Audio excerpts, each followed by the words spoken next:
Good kväll everyone. How are people? This is Geola Wita.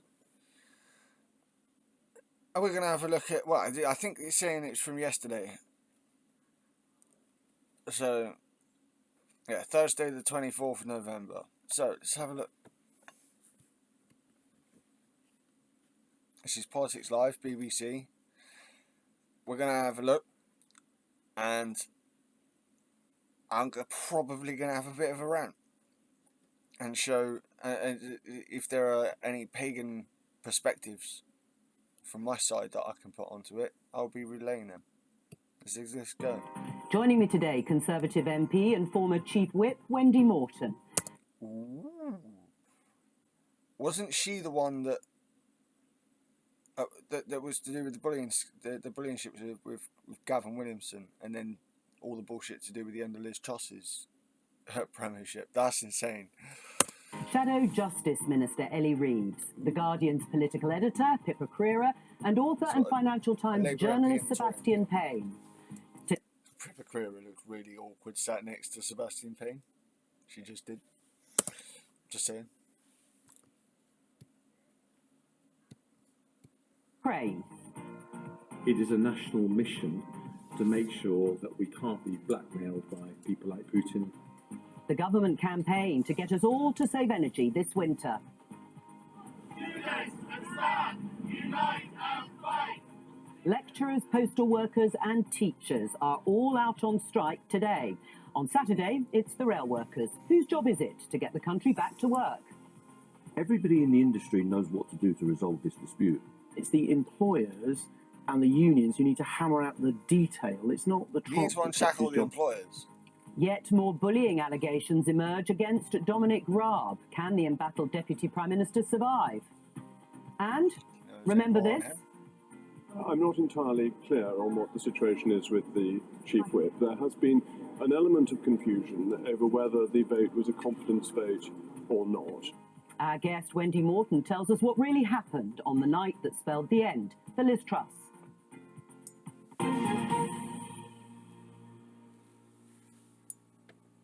Let's start the programme with this tweet from the BBC's Home editor, Mark Easton. Net migration to the UK in the year to June is estimated at more than 504,000. Considering that in 2010, 2011, I think it was, George Osborne and David Cameron were saying we want it to get this down to under 100,000 people.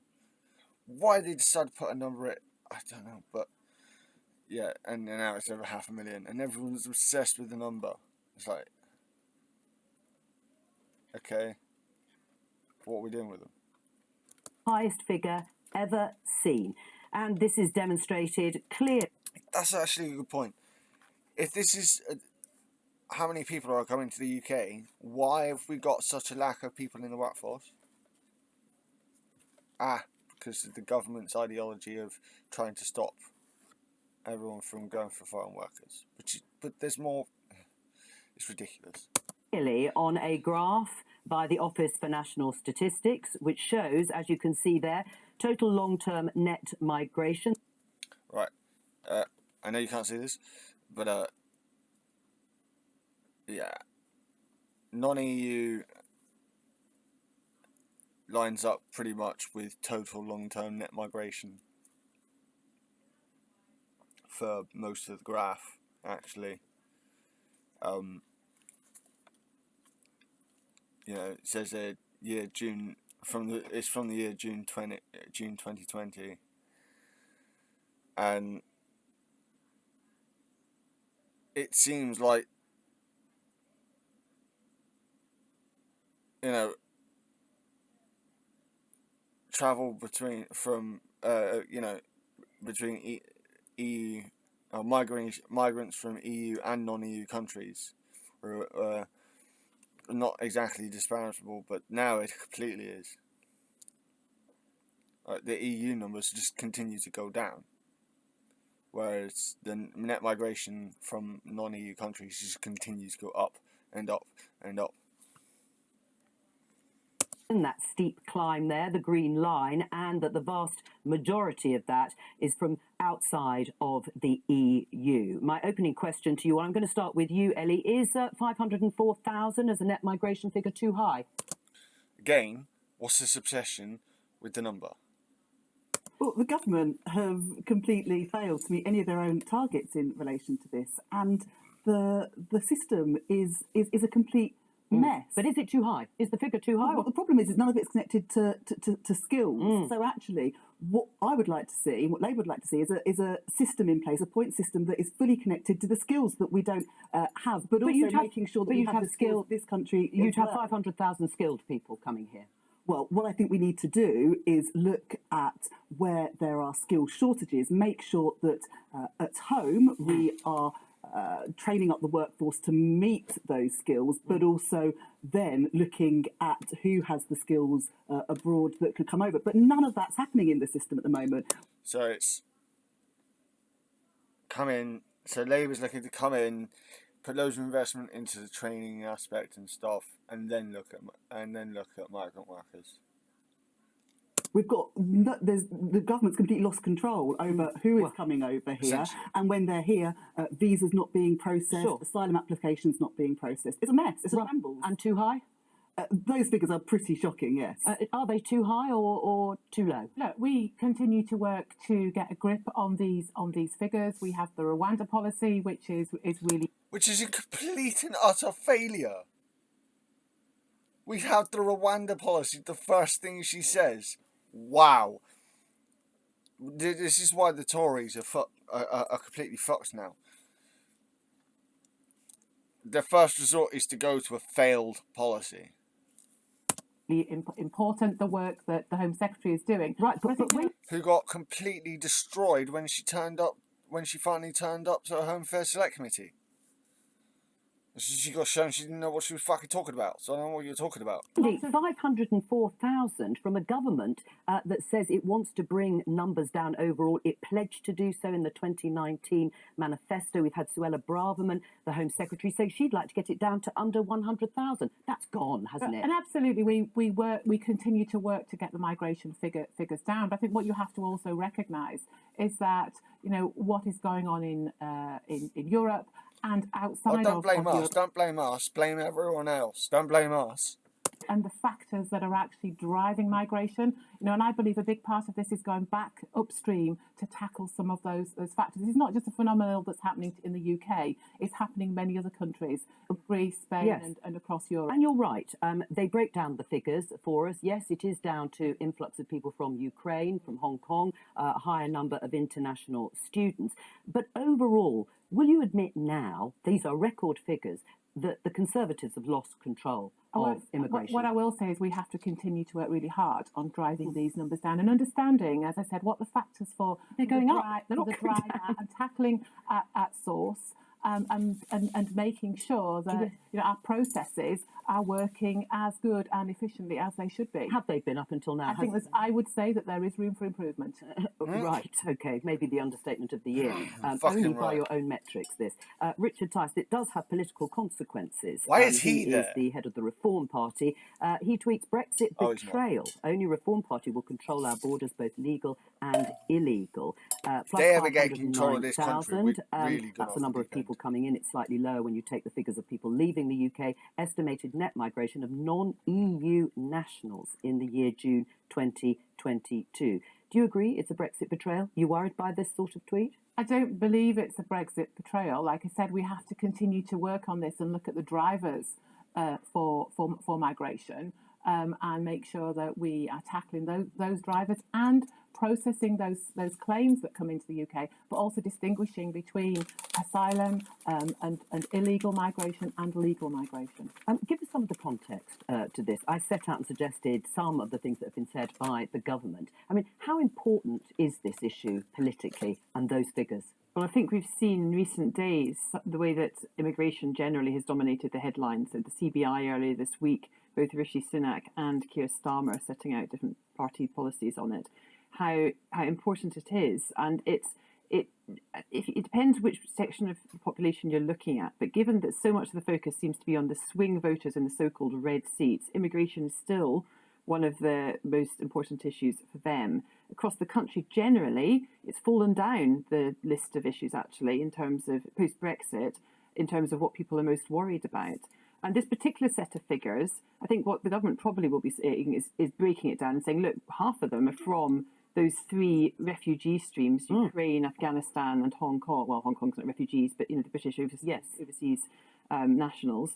And trying to sort of justify them in that regard. But they're so far off the sort of the headlines that they wanted to see in terms of numbers that it will be damaging for them without group of voters. We are in this situation where the politics and the economics are completely out of sync with each other. The big story from the UK jobs market is skill shortages, and if you speak to any businesses, and we saw this at the CBI conference this week, they are desperate for more migration. They want to open up more routes for that. But politically, that Richard Tice tweet that you mentioned earlier speaks to the issue for the government that within Downing Street, they know that if Nigel Farage was to come back, if the Reform Party got even 5 or 6% in a general election, that's it for the Conservatives. They take off enough votes to allow Labour to pick up many more seats. So this is why when Rishi Sunak spoke at the CBI conference, all he talked about was small votes. Now that does matter to a lot of voters, of course, but it's not what businesses want. It's not what the economy wants. So we're in this sort of situation, this is true for Labour as well, that they are very keen to try and win back some of those red wall seats where people are still concerned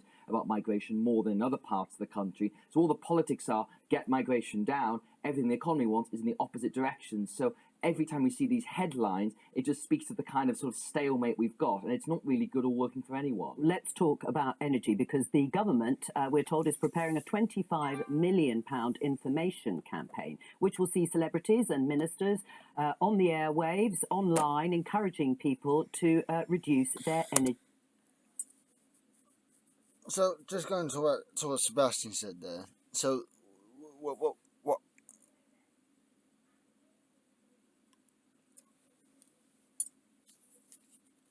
this is all about the red wall seats then?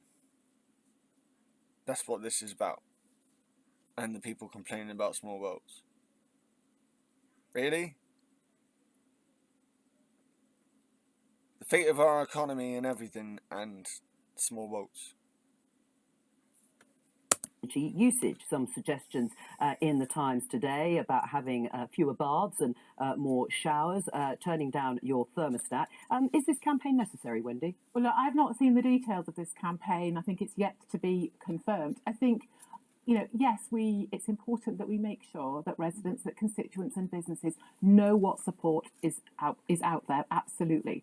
And it's one thing to give people maybe tips on how to save energy, because that helps our energy here. It helps bills, what people are paying. But equally, I don't think it's for government. I'm not going to be telling my constituents how often they should have a bath or have a shower. I think there's a balance that I hope we see. Because just to show you this headline from last month in The Telegraph, this was when Liz Truss was still Prime Minister, Downing Street blocks energy-saving information campaign. The £15 million campaign would have encouraged households to consume less energy amid energy supply fears. So was that correct, or is the government launching a slightly more expensive campaign correct? Well, it's certainly a more expensive campaign. Let's see what the detail is. But there are two angles to this. One is, as I said, by us using slightly less energy where we can as individual consumers. Sure, but should the government be on our own bills? Yeah, but should the government be telling people? And government should be telling people where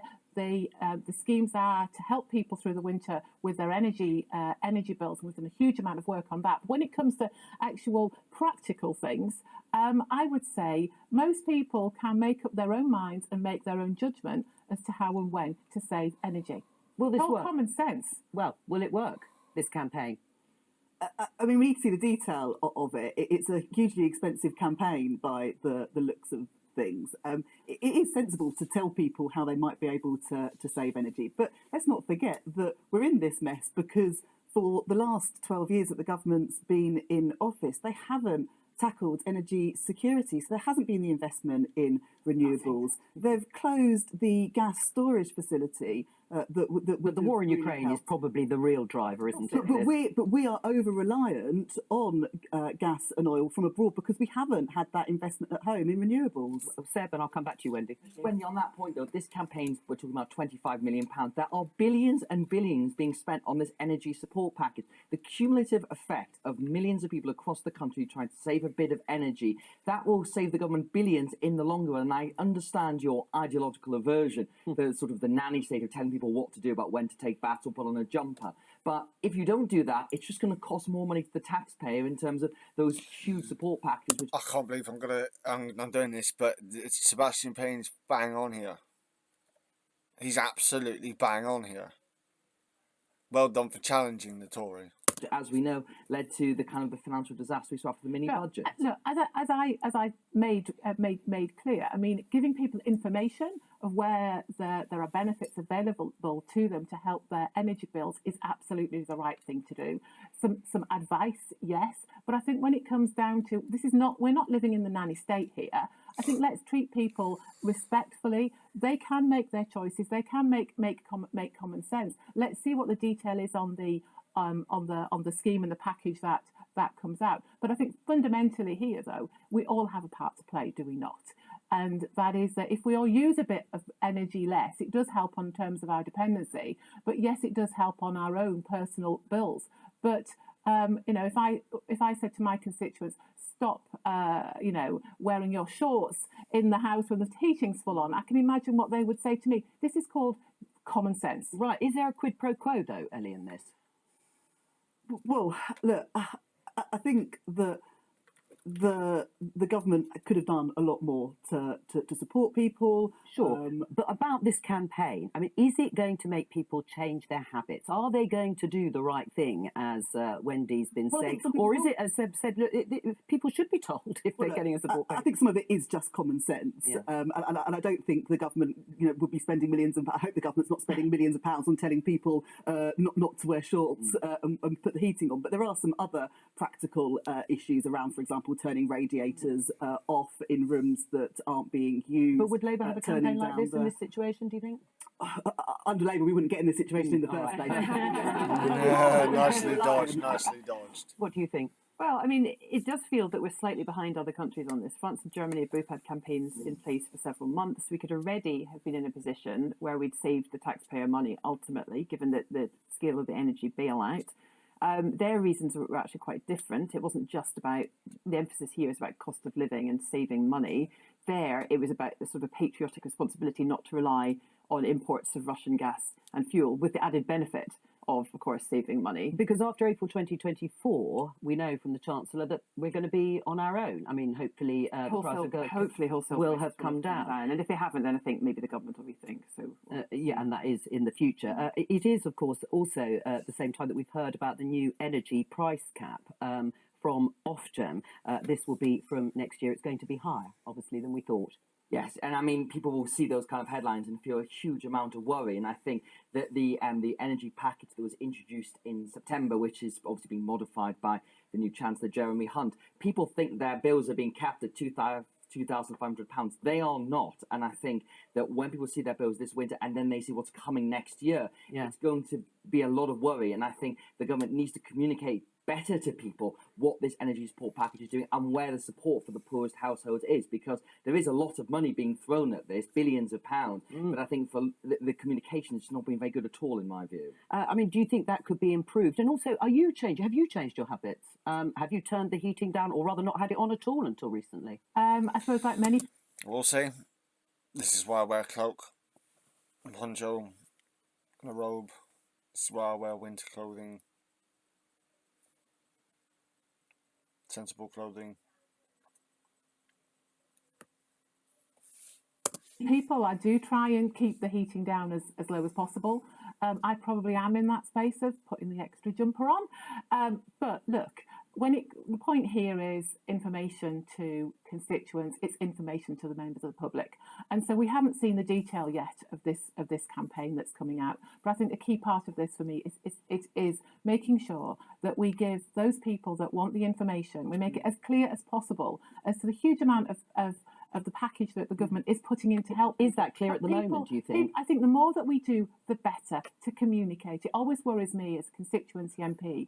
Do my constituents really understand what support is there available for them and where to go and get it? Last week in Parliament, I raised the case of an elderly lady who was admitted to hospital with a temperature of 26 degrees, and she died shortly after. She couldn't afford to heat her home.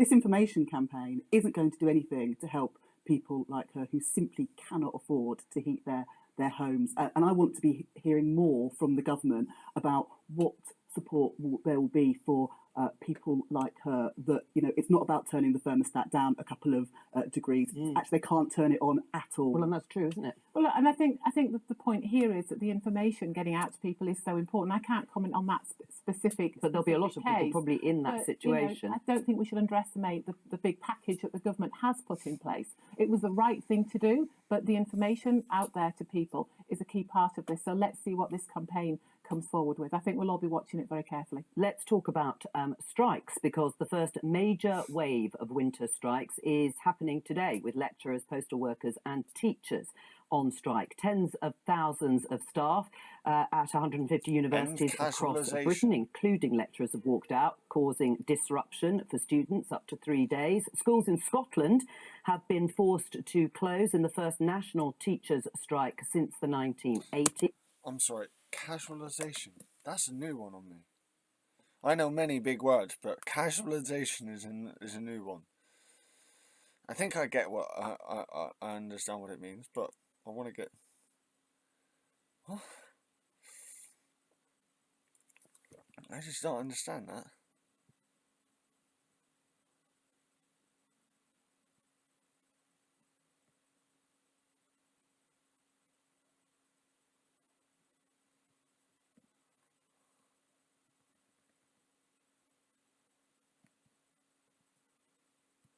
Have been forced to close in the first national teachers' strike since the 1980s. Is happening today, with lecturers, postal workers and teachers. Casualisation.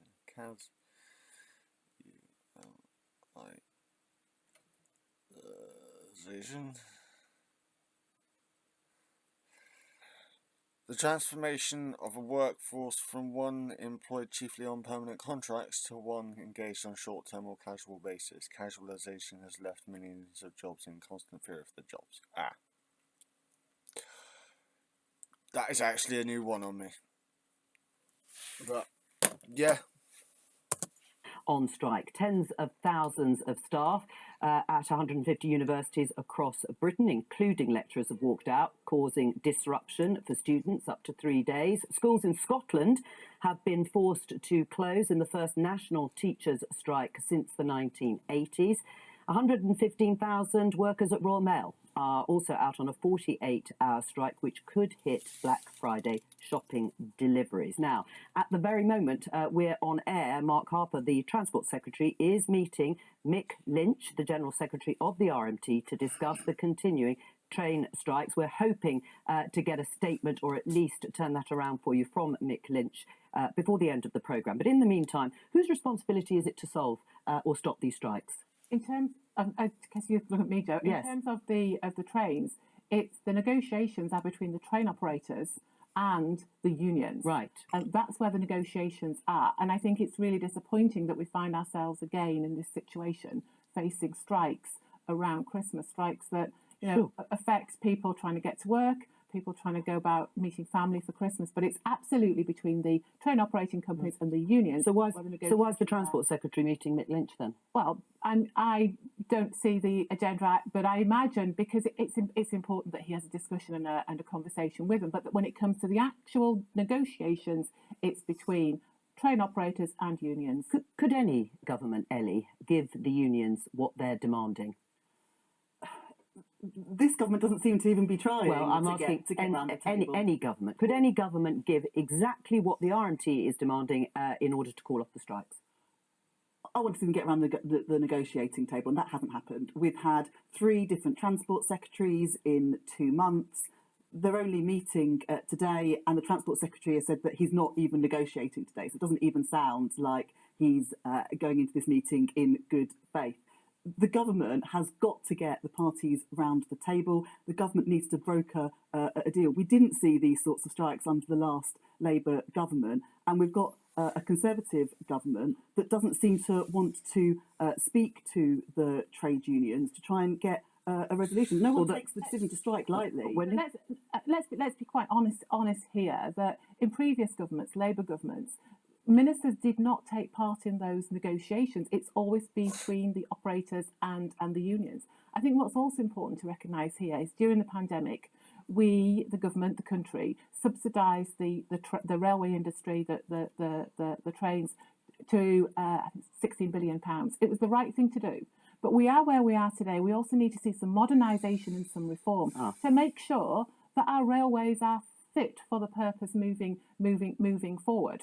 Let's talk to Kate Bell, Head of Economics and Employment Rights at the TUC, Trades Union Congress. Hello to you, Kate. Lecturers, postal workers and teachers, as we have been saying, are all out on strike today. There are train strikes tomorrow, many more strikes in prospect over the winter. We're going to hear from the nurses about their decision. Why are they happening?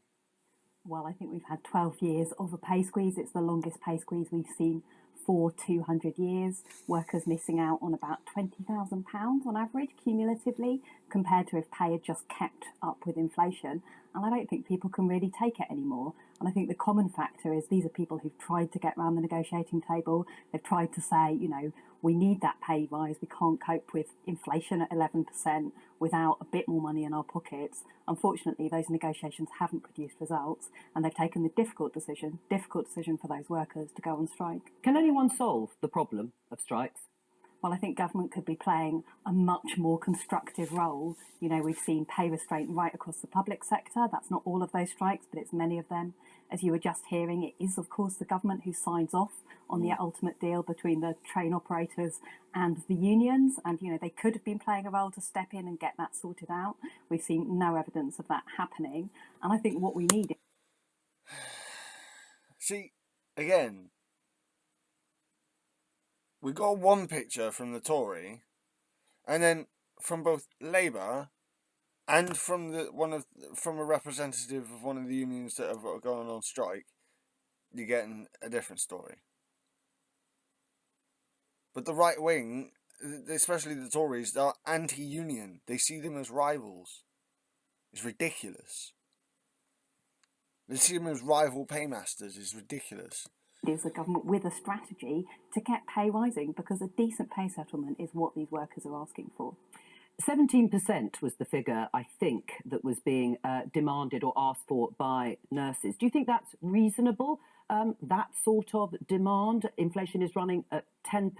They're talking about pensions and benefits being uprated in line with 10%. 17% is far higher. Well, inflation is 11.1% in the last figures. I think what people are looking for is a government and negotiations that recognise the huge pressure that people are under.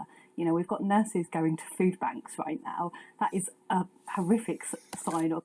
That in of itself is sickening.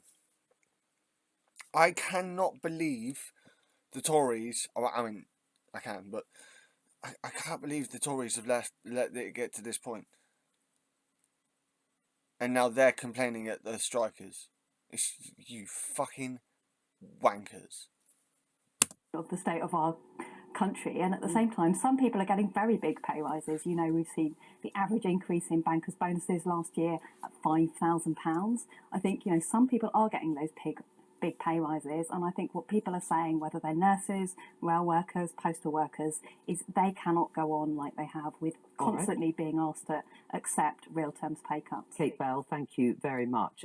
Seb, listening to that, a pay squeeze for over a decade, but many people will say those sorts of rises being asked for are unaffordable. And yet if you've got pensions and benefits rising in line with inflation, at the time I think it was just over 10%, then, you know, who's right here? Well, the answer is obviously everyone's got a point in yes. There's no easy way forward. If there was, the government would have solved it, or the unions would have solved it. The only real way through this is to tackle inflation, is to get inflation down, so that cost of living squeeze is reduced. And the government would say it's doing that through through Jeremy Hunt's budget and their plans to try and stabilise the finances. But the fact is, we're going to see more and more of these strikes. It's not going to end this winter. It's going to keep on running. And the more that keeps happening, the more the political pressure will grow. And I think, I think Ellie does have a point that we've had a lot of transport secretaries who've all come in with slightly different tones and approaches. You had Grant Shapps, who I don't think had a particularly productive working relationship with Mick Lynch of the RMT. I don't think they met, or he didn't want to meet. I don't think they met. Then you had Anne-Marie Trevelyan came in very briefly under Liz Truss's government. She tried to be more emollient. And then you've had Mark Harper, who again is trying to do the same thing as well. And the real question is, Mick Lynch has become, a fantastic figurehead for the trade union movement and very popular on social media. What we don't know is what he's saying behind closed doors, because in public he's talking about these huge figures which are simply never going to happen and would lead to a wage price spiral. But when he's sitting down with Mark Harper and with the train companies, is he actually being more realistic? Because you've actually seen it with a lot of the other unions. Yes. I mean, what about public support, Pippa, for these strikes? Well, I think because the people that are striking, or indeed taking ballot action to strike, are also members of the public. There are people that work in the NHS, the people that work in universities, the people that work in schools. And like every other member of the public, they're feeling the cost of living squeeze as well. Their salaries aren't going as far as they might have done previously because of the rate of inflation. And they have, public sector workers have had real terms pay cuts going back the best part of a decade. So some of them are in a worse off position than they were 10 years ago. So I think on that regard, there's a lot of public sympathy. I think what will be interesting to see is the tipping point when people feel that their own services are affected. Now, that's most obvious, I think, with the trains, when people start feeling that their commutes to work is going to be disrupted, or they're not going to be able to go and see their families in Glasgow or Lancashire or wherever else for Christmas.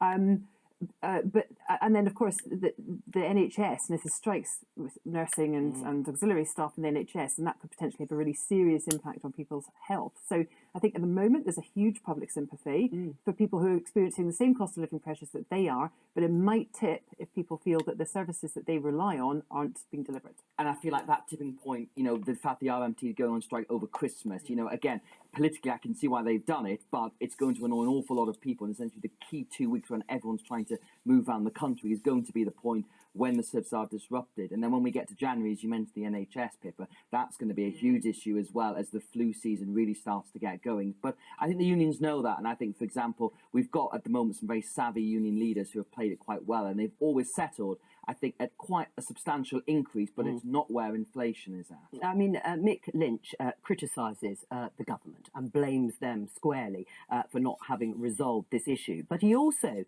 says and blames the Labour leader, Keir Starmer, for being, as he described it, too vanilla when it comes to rows between business and their staff. I think he's sitting on the fence on a lot of these issues. Should Keir Starmer come out squarely and support the strikes or condemn them?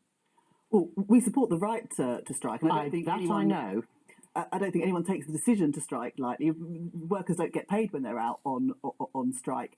And we think we should get round the negotiating table to stop them from having to strike in the first place. But, we do understand that these are working people who are also affected by the cost of living crisis. Now, I was contacted by a teacher a couple of weeks ago who said, her fixed rate mortgage was going to go up by £750 a month. They are being squeezed by cost of living and inflation, just like everyone else. So I think there is public. But is there leadership from Keir Starmer? Is it fair for Mick Lynch to say he's been vanilla on this? I don't think that is fair. And actually, if you listen to the General Secretary of Unison, what she says is that the best thing for her members will be getting a Labour government in place so that we have better workplace rights and protections. And that's what we think would be best for working people. Let's just hear a little bit of Mick Lynch in his statement.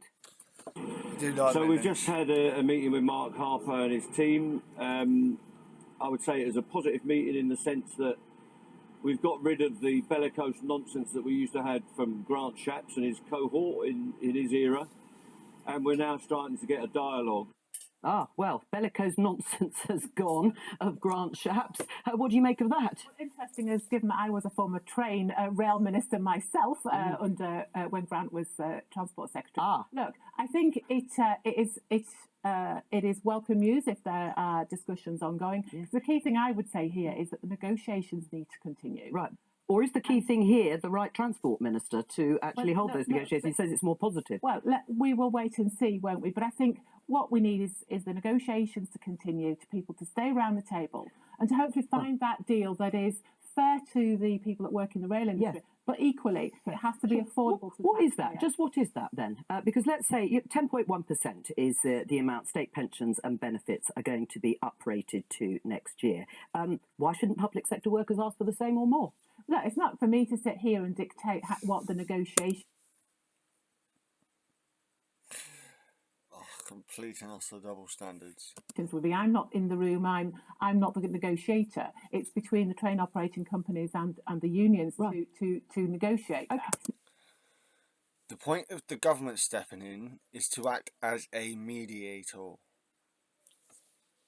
Yeah, sure, but broad principles. I mean, that's a benchmark. Should public sector workers get that, or should politicians like you, Ellie, or you, Wendy, say, no, I'm afraid, yes, we'll increase wages, but it's going to be a real terms cut? Well, look, I think we have to see where the negotiations get to. But what do you feel? Because actually, we have to come to a place where it is affordable. Right, but what is affordable? That's what I'm trying to get to. To the country and to the taxpayers. Is that below or above? When there are plenty of people who are not in these sectors, in the private sector, who I'm sure will not be getting 10, 11% or 17%. But coming back to the railways, you know, we do need to see some reform as well alongside this package that is clearly being discussed. What's affordable, Ellie? No, I mean, I'm not round the table, and so it's for the train operators and the unions and the government to broker a deal. That's what isn't happening at the moment. Public sector pay has been squeezed. The cost of living is going up. Private sector pay is increasing at a much higher rate than public sector so you think pay. maybe and 10% need to be taken into account in any deal. All right, well, we'll see what happens, of course, with those strikes. Let's talk about the Deputy Prime Minister, Dominic Raab. Two formal complaints have been made against him and his behaviour during his time as Justice Secretary and Foreign Secretary. He was at the dispatch box representing Rishi Sunak for the government, if you remember, last week at Prime Minister's Questions. Just before he went into the chamber, he requested an investigation into his own behaviour and those complaints from Rishi Sunak, which is now ongoing, which has now just started, actually. He denies all the claims and any allegations of bullying and says he'll thoroughly rebut or refute any claims made. We're joined now by Newsnight's political editor Nick Watt, who actually has news on fresh complaints of bullying against Dominic Raab. What have you found out? Well, Joe, there are two elements to this. In the first part, we have learnt on Newsnight that several civil servants, these are private secretaries who work incredibly closely with Secretary of States, with ministers. They sort of run their diary, they run their day, that they are lodging, planning to launch, in some cases have already launched complaints about bullying, alleging bullying by Dominic Raab. The way that this works, if you want to do this as a civil servant, is you have to lodge the complaint with your department. These relate to previous incarnations as a minister by Dominic Raab, before he was reappointed to the cabinet by Rishi Sunak last month. You make the complaint to your department, and we understand that the Ministry of Justice, where he's back as Secretary of State, their HR department has been inundated with complaints. The second area is over the use of private emails. Complaints, warnings to Dominic Raab when he was a minister that he was using private email for government use, and that is... Same bullshit. That's Suella Braverman. Same bullshit.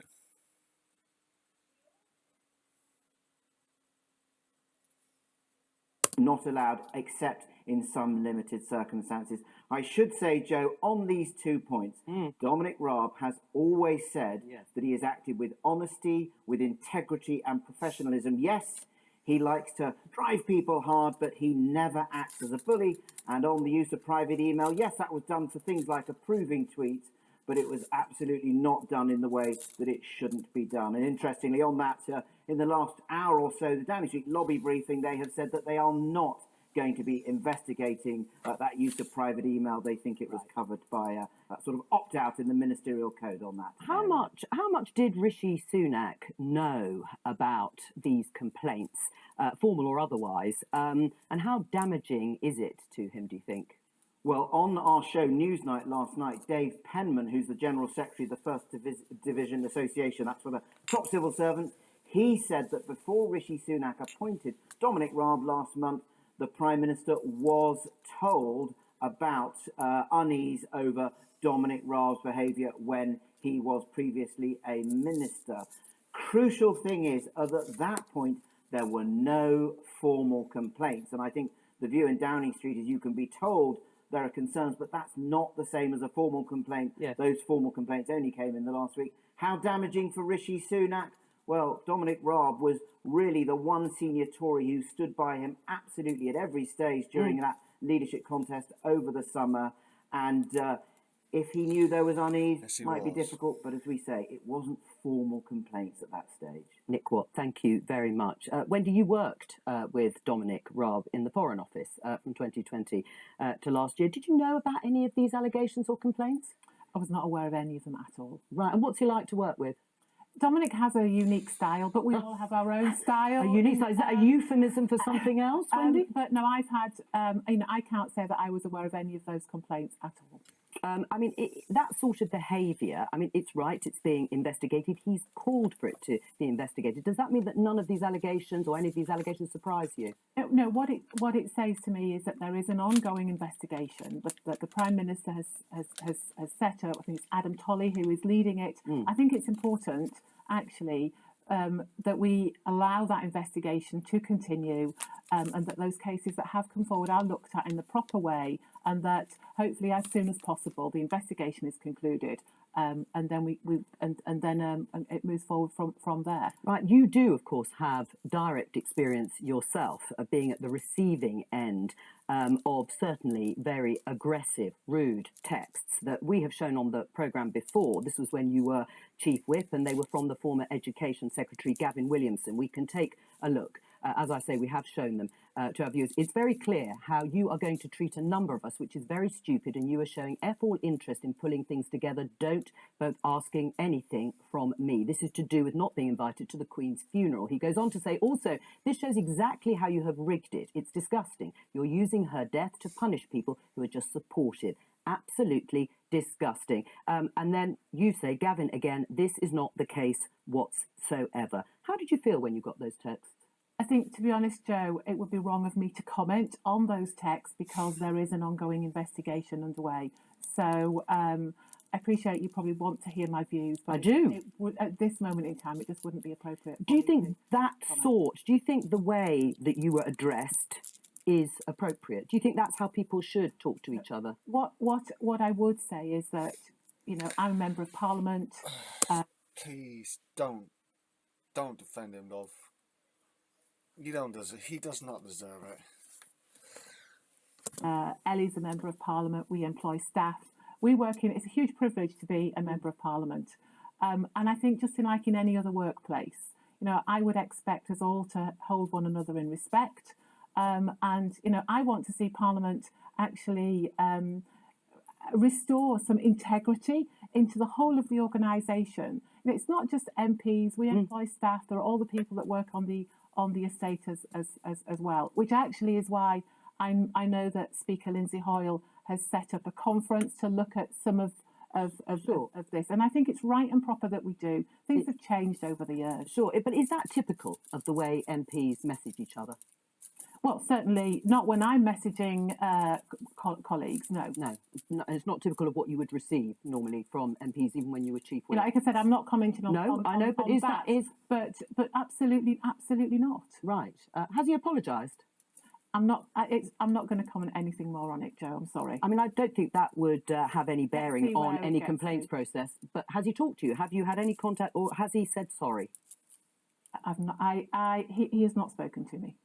What did you think when the Prime Minister, Rishi Sunak, because he resigned and the resignation was accepted, and he said words to the effect of he was sorry to lose Gavin? I kind of get. Got to admit, I do kind of get her reluctance to talk here. I'm not gonna. I won't pull her up on that one. I think here she's in a bit of a tight spot. What I will say is interesting that she did deign at the very least to say that he hasn't even contacted her, which it's inference and inference only, but that would tell me that he has not apologised. Gavin Williamson as a minister.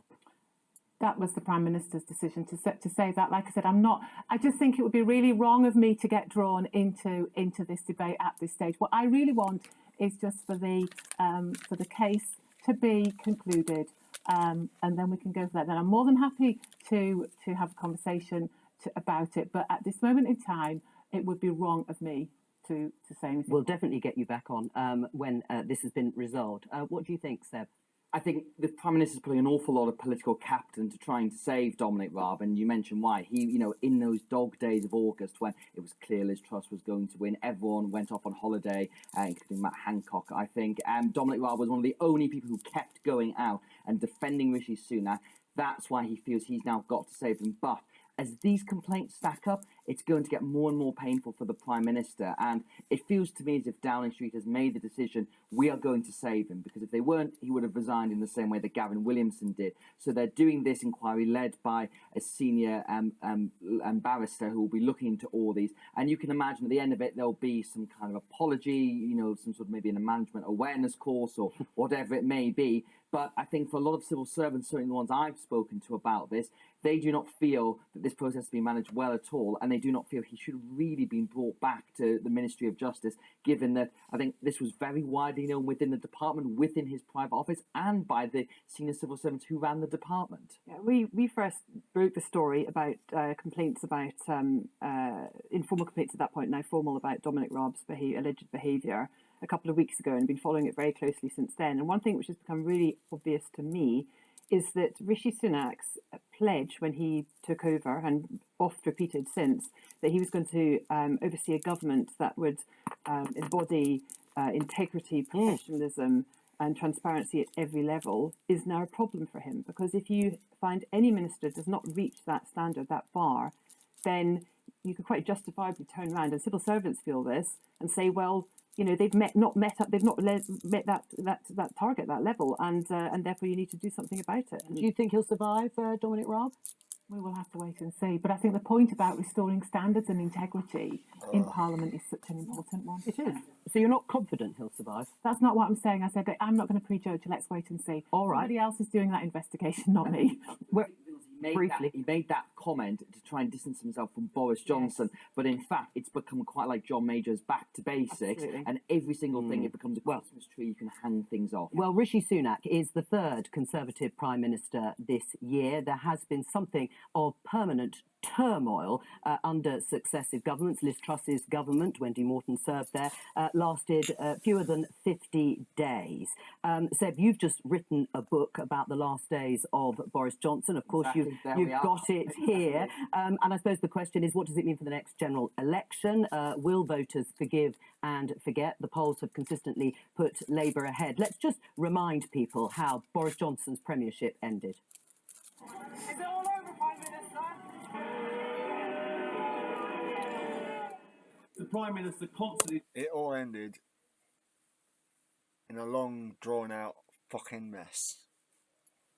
Tries to deflect from the issue, always tries to blame other people for mistakes, and that at least nothing left for him to do other than to take responsibility and resign.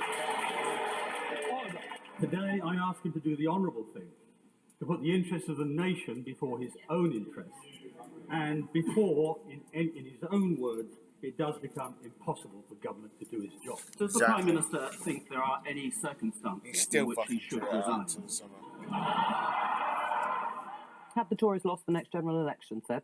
It's going to be very difficult. It was already going to be difficult having a fifth successive victory, but Boris Johnson was so personally responsible for that 29 victory, winning all those post-industrial Labour heartlands together. And I think the biggest problem is going to be what happened to the Liz Truss government, because obviously Rishi Sunak wants to get as far away from that as possible and have a very different message. But that voting coalition, I think a lot of voters who were very pro-Boris Johnson still don't quite understand why he went in some respects, because it was a very Westminster story. And as I chart in the new book, it was a 9-month story that really started with the Owen Paterson saga, the former Environment Secretary, and there were 3 Ps to it. There was obviously Paterson, there was Partygate and Pippa's amazing reporting on that, and then of course the Chris Pincher affair.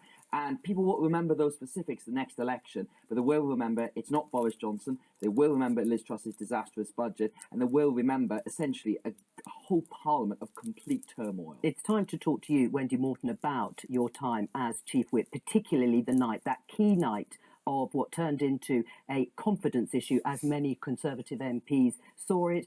You were said to have resigned that night and then unresigned. Let's just have a listen to one Tory MP first, Charles Walker, about what he thought was going on. What I understand is that we were on a confidence vote, which means if you voted against your government, you'd lose the whip, because in essence you would say you had no confidence in the government. Then at the dispatch box, in the wind-up, the minister said it wasn't a confidence vote, which created chaos in the division lobbies. This whole affair is inexcusable. It is a pitiful reflection on the Conservative Parliamentary Party at every level. And it reflects really badly, obviously, on the government of the day. Do you think there's any coming back from this? I don't think so. He was a bit of a broken man that night. Were you a broken woman? It was one of those nights that I will probably never forget, and afterwards I spent a lot of time reflecting on it. But the fundamental thing here is it was a confidence vote. It was really important that we won that vote, otherwise the opposition would have taken control of the order paper on that following that. And so that's why that I took the stance that I did as Chief Whip. That it was confidence vote. We were expecting people colleagues to be in the lobby with us. And so so when the exchange across the dispatch box came, that it wasn't. You can see what ensued, which was chaos. And you resigned and unresigned? Prime Minister was chasing after you, begging you not to resign? I offered my resignation on the basis that Number 10 were interfering, and I feel so strongly about the integrity of the Chief Whip and the red lines that I have. But the Prime Minister would not accept my resignation, so I continued. How difficult was that exchange?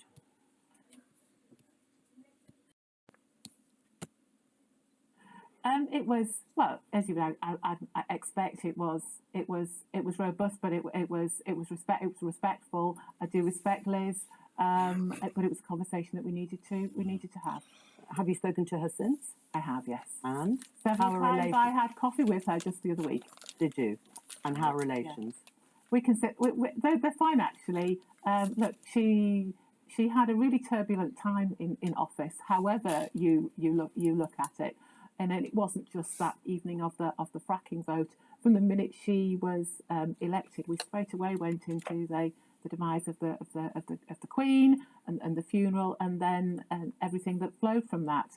You know, it's important in politics that you continue to have the relationships with the people that you work with. They are colleagues and friends at the end of. She was useless, for crying out loud. The day. So we had a good cup of coffee recently.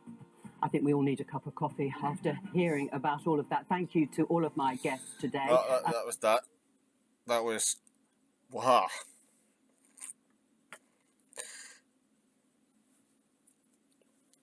I think we need to hear more policy from Labour.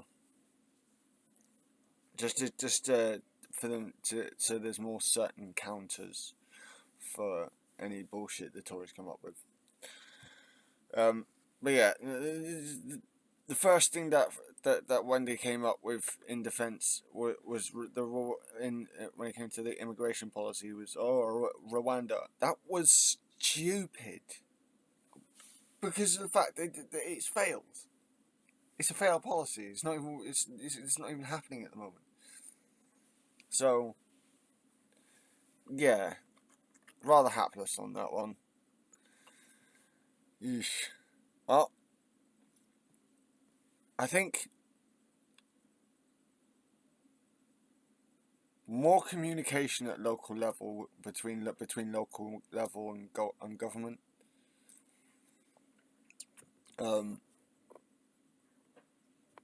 More understanding from government and less, Westminster focus.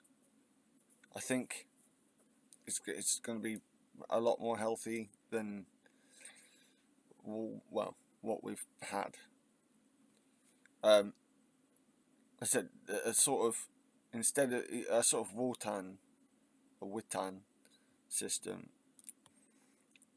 you cut out the advisors to the king, and the Wultan would be, experts and whatnot that would help the government. But you have a Wultan system that that experts are relied on, and it's not, and